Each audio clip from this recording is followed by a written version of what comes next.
Right. Hello, everyone.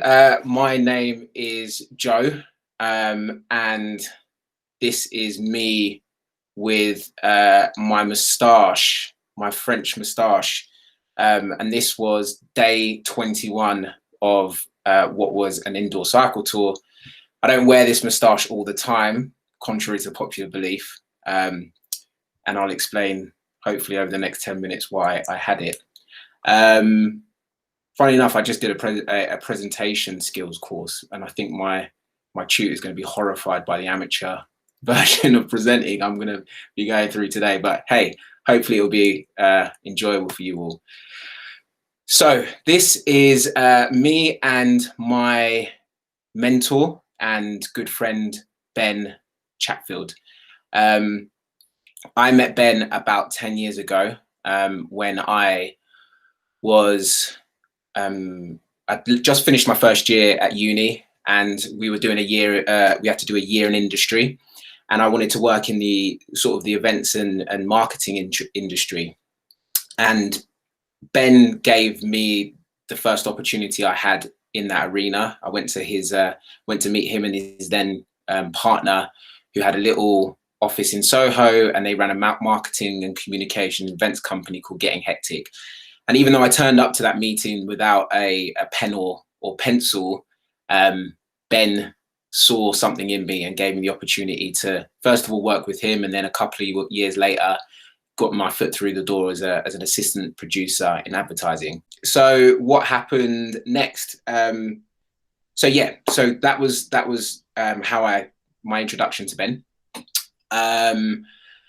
So about a year ago, last summer, unfortunately, Ben was diagnosed with stage 4 glioblastoma multiforme, which is stage 4 brain cancer, which was obviously really tough hit for everyone. But the good news was about a month after his diagnosis, little Ruby, who's the little bubba there in the bottom of the picture, was born. That is Victoria, Ben's wife.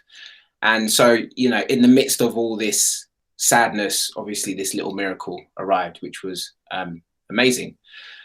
So fast forward a year from last summer, unfortunately, Ben's chemotherapy and Ben's radiotherapy didn't have the desired effect. And the Royal Marsden, where Ben was being treated, advised that the only thing that could sort of enable him to have as pleasant as an experience in the coming months as possible was to take a life-enhancing drug called Avastin, which unfortunately isn't available on the NHS and costs £10,000 per every 2-week treatment, so £20,000 a month.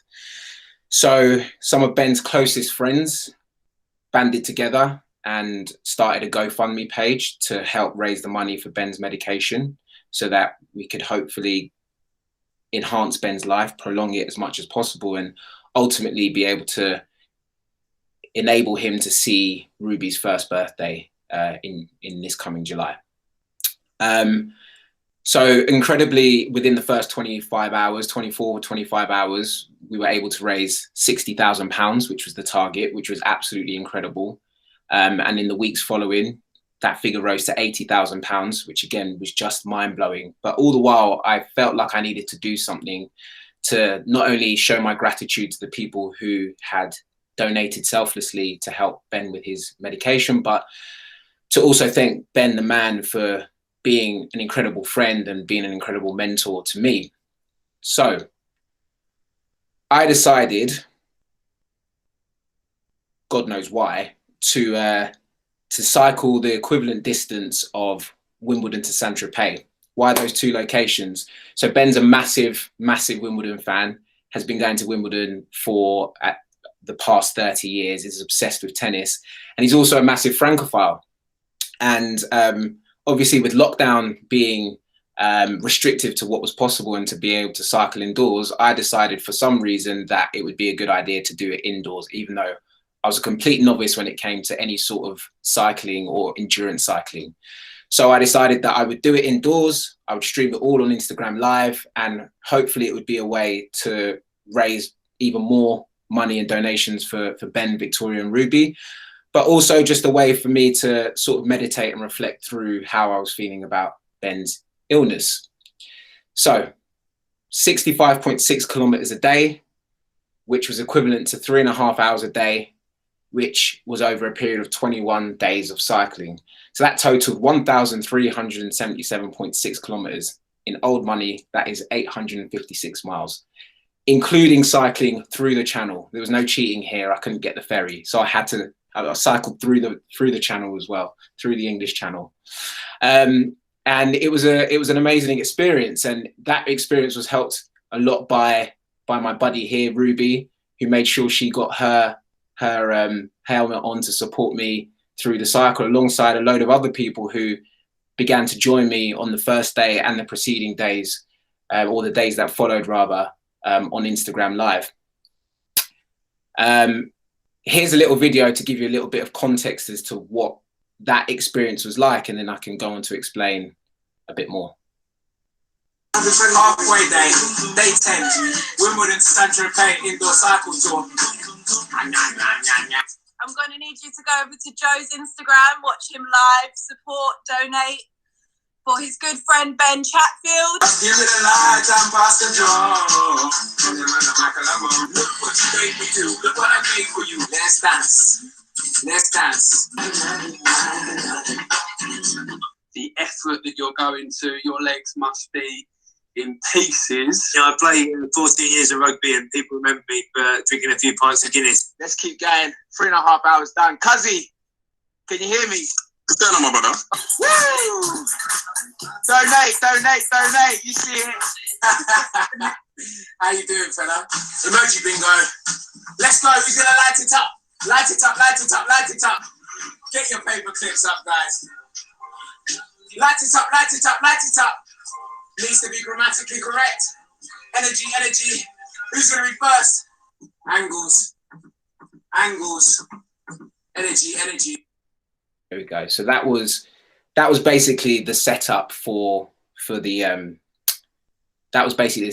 indoor cycle tour. And you know, as you see, there was loads of guests, and there was people who, like, old friends and new friends who came along. And you know, it started with 3 or 4 people in the first few days, and maybe then, you know, in the second week there was 10, 11, 12, and it became a real family. And you'll see the words energy there, and you would have heard me saying it throughout the video. And the energy crew are basically the community that manifested itself as a support system through the cycle tour. And they were an amazing support system, and I'm incredibly grateful to them that enabled me to sort of keep cycling over those 21 days, even though I had difficult periods. So by the time we got to day 19, we raised an incredible £100,000, and that was again through the love and support of the energy crew. As part of ways to raise more money, we began to make T-shirts, and friends and family joined in. And you'll see in the middle section, those are my friends down in Australia who stayed up late at night for what was their late at night to watch us every morning cycle through. And we even had special guests like Mr. Jeremy Corbyn himself endorse the cycle tour and endorse the energy that was provided by the energy crew. So this is the end of day 21. This is when my friends had come through, even though in the midst of lockdown, they surprised me and drove into my drive and surprised me in the final half an hour of the tour. And this was just a moment of pure, unadulterated gratitude and just thankfulness for what I'd been through and for the energy crew supporting me. And this is them. You'll have to forgive us. I know we're not social distancing, but there was a lot of emotion. So energy crew is going to be the next phase, I guess, of what has come out of the indoor cycle tour, something that wasn't ever intended to be. You know, we achieved something amazing together, which was raising money and supporting Ben, Victoria and Ruby. But out of that came a community which helped each other through lockdown and came together to support one another. And I'm really looking forward to being able to share, hopefully with the Yes Tribe and other people in the future, what we're going to do with the energy crew. And the ultimate ultimate aim of that is to power each other to be better human beings. So I look forward to hopefully picking up with you in the coming weeks or months and explain to you what's coming next. Thank you very much for listening to me. Apologies for the technical glitches. And yeah, maybe you guys will have some questions.